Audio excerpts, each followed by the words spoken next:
and welcome back to the English Learning Podcast. I'm Jason, and today we have a really exciting topic, how to build your English brain. Hi, Jason. Hi, everyone. I'm so happy to be here again. This topic is really interesting because many learners always ask, how can I think in English instead of translating from my native language? Yes, exactly. That's a big challenge for most learners. When you have an English brain, you don't need to translate word by word. You just understand and speak naturally, almost like it's automatic. And that's what makes communication easier and faster. Imagine watching a movie in English and understanding without subtitles, or speaking with someone and the words just come to your mind. That's the power of building an English brain. That sounds amazing, right? And today, we're going to talk about what an English brain really means, why it's so important, and of course, step-by-step ways to build it. Yes, and don't worry, listeners, we'll also share practical exercises you can try after listening to this episode. So, grab a notebook if you like, relax, and let's dive into today's topic, how to build your English brain. All right, Julia, before we get into the steps, let's make it clear. What exactly do we mean by English brain? Good question, Jason. An English brain means that when you listen, think, or speak, you use English directly, without translating everything from your native language first. Ah, I see. So instead of hearing something in English, then changing it to your language, and then back to English, you just understand it right away? Exactly. Think of it like this. When you see a cup of coffee, you don't say, in my language we call it this, and in English it's that. No, your brain should just say coffee. That makes sense. It's the same way we don't translate when using our first language. It just happens naturally. Yes, and that's the goal for English learners too. Building an English brain means training your mind to connect directly with English words, sounds, and ideas, without needing to go through your native language. So it's really about making English automatic in your thinking process. Exactly, Jason. And the good news is, anyone can train their brain to do this. It's not only for children, it works for adults too, with the right practice. Perfect. Now that we know what it means, let's talk about why building an English brain is so important. So, Julia, now that we understand what an English brain is, let's talk about why it's so important for learners. Yes, Jason. The biggest reason is speed. When you translate in your head, it slows you down. Imagine someone asks you a simple question like, "What's your name?" If you start thinking in your native language first, you waste time. But with an English brain, the answer comes immediately. My name is Julia. That's true.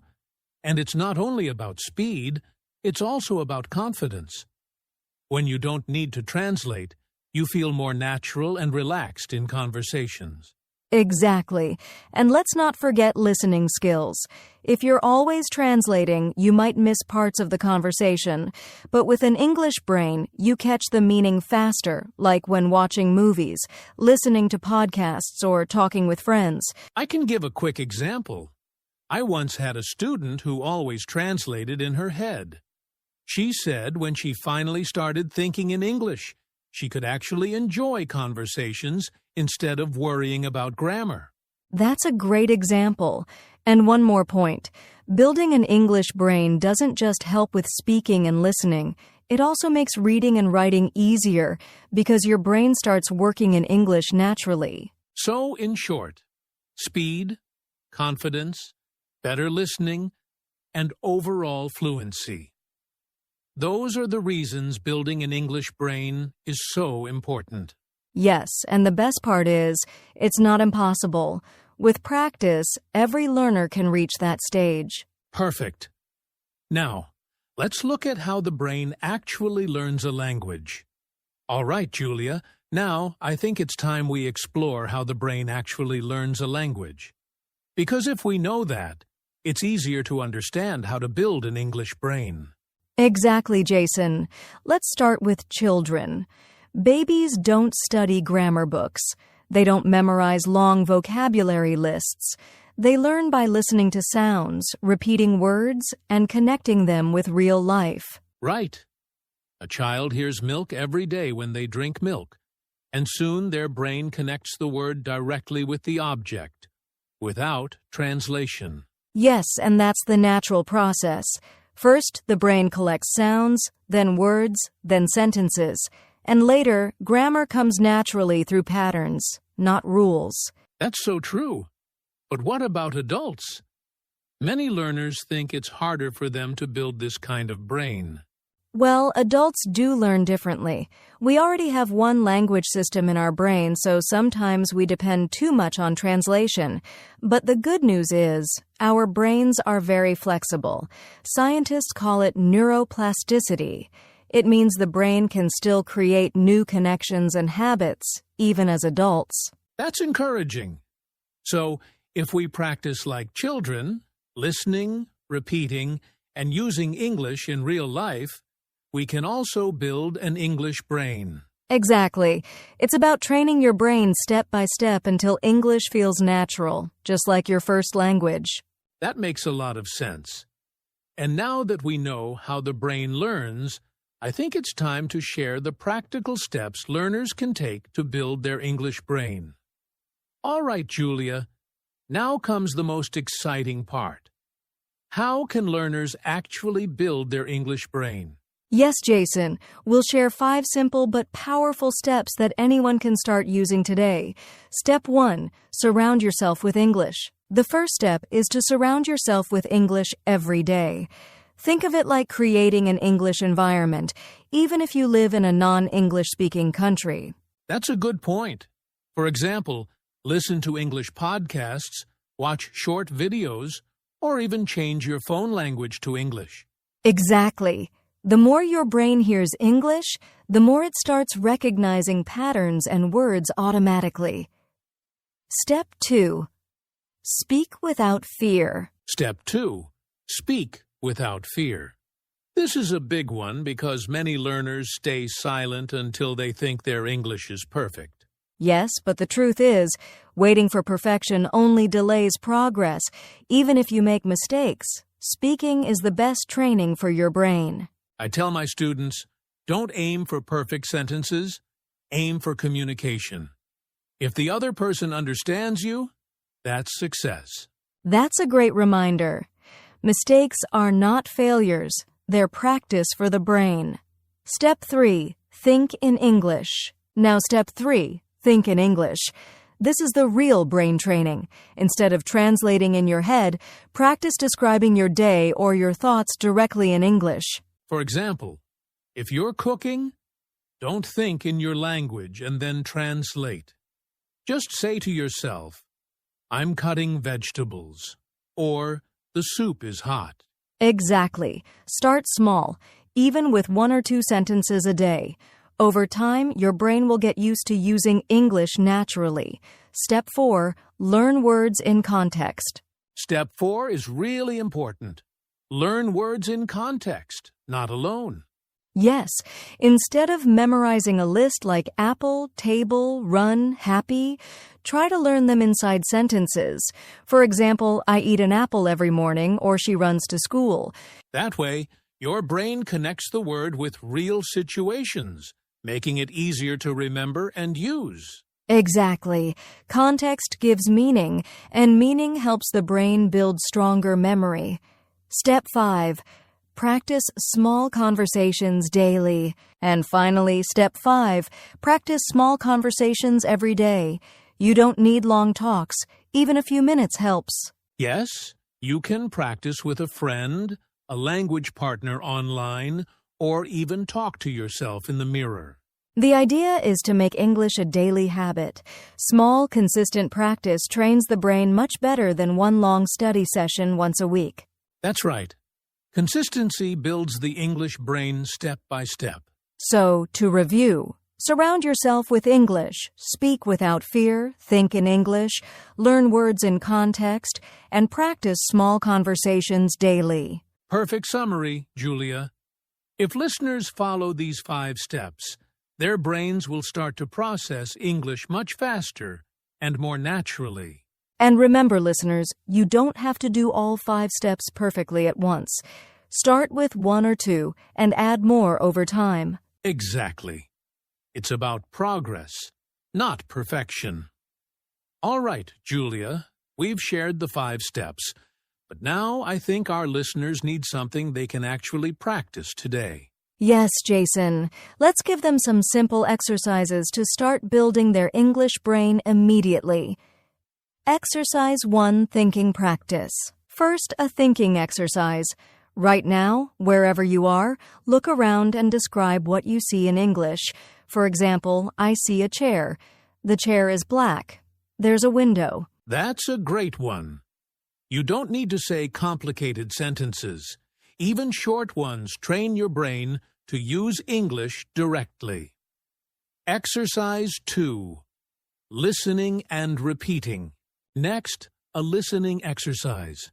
Choose a short clip, maybe from a podcast, a TV show, or even a song. Listen carefully, then pause and repeat what you hear. Yes, and don't worry if you can't repeat everything. Even repeating one sentence trains your brain to catch English sounds. And with time, you'll notice your pronunciation and rhythm getting better. Exercise 3. Speaking to yourself. Another powerful exercise is speaking to yourself. For example, when you wake up, say out loud, "Good morning. Today I feel happy. I'm going to eat breakfast." Yes. Some people think it's strange, but it's actually one of the best ways to practice. You don't need anyone else, just you and your voice. Exactly. And it's safe. You can make mistakes without fear.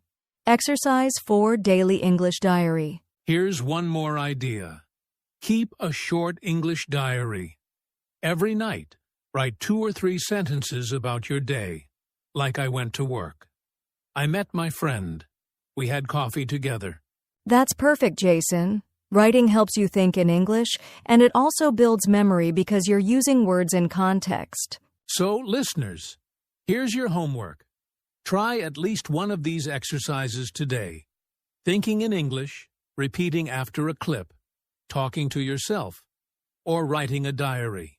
Yes, remember, small daily exercises make a big difference. Exactly.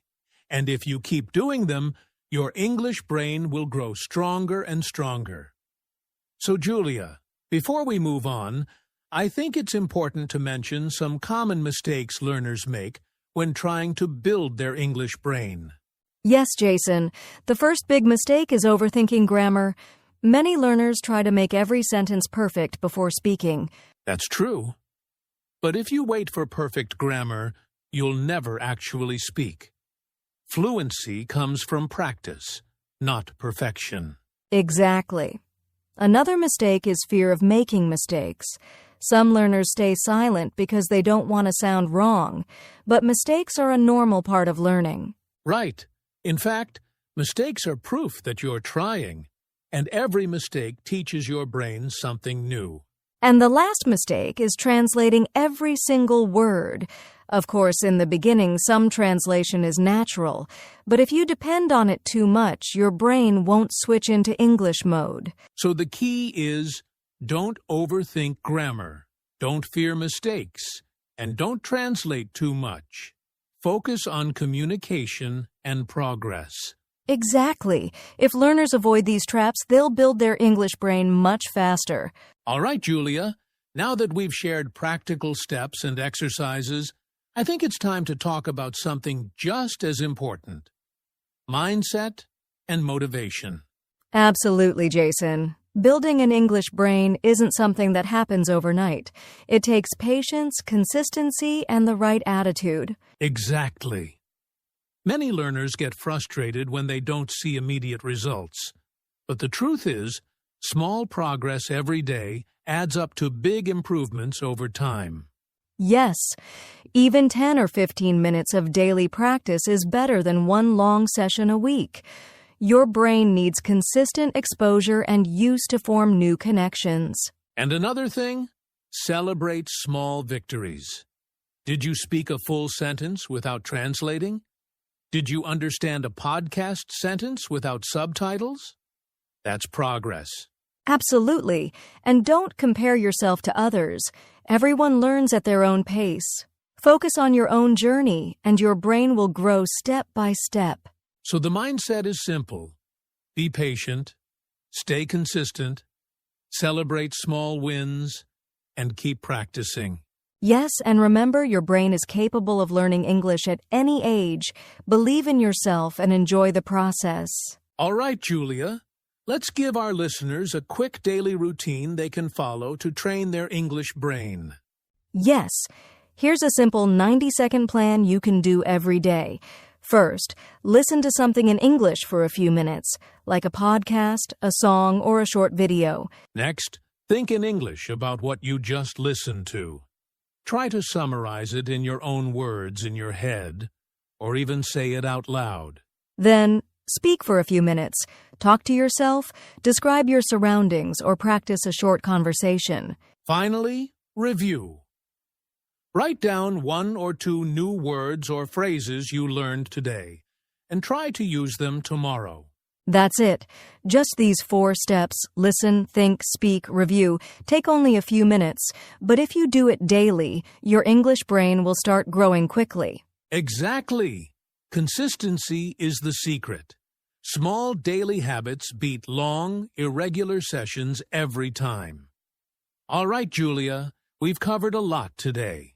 Before we wrap up, let's share some key takeaways for our listeners. Yes, Jason. First, remember what an English brain really is. It's the ability to think, understand, and speak English naturally without translating. Second, focus on the 5 steps we discussed.